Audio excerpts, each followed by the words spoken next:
Today is a very momentous occasion. آج ہم prime minister Shahbaz شریف صاحب کی قیادت میں اکنامک ٹرانسفارمیشن پلان کو لانچ کرنے جا رہے ہیں، جس کو اڑان پاکستان بڑی ایپٹلی کہا گیا ہے۔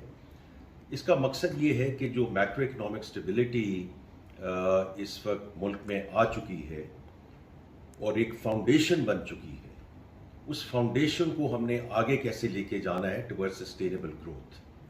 تو اس میں 3-4 جو ہیں بڑی اس کی کی پلرز ہیں۔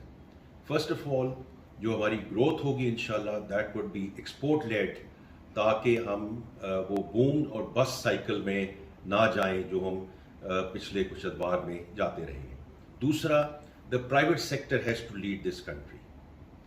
اب اس کو انڈر پن یہ کرنا ہے کہ یہ جو میکرو اکنامک اسٹیبلائزیشن ہمیں یہ ملی ہے اور جو ہم نے اسٹرکچرل ریفارمز اب شروع کی ہیں، ان کو ہم نے پوری تندہی سے we have to take them through the finishing line, whether that is on the taxation side, whether it's on the energy side, whether it's our SOE reforms, whether it's our privatization agenda, اور especially ہم نے جو public finances میں اپنے government کے جو خرچے ہم نے کم کرنے ہیں، ان پہ اب پوری تندہی سے کام ہو رہا ہے۔ The important thing is all of this is under implementation، کیونکہ یہ پرائم منسٹر صاحب کی اپنی واچ میں اور ان کی لیڈرشپ میں we want to make sure کہ ہم صرف واٹ اور وائی کی بات نہ کریں، it has to be all about execution execution execution.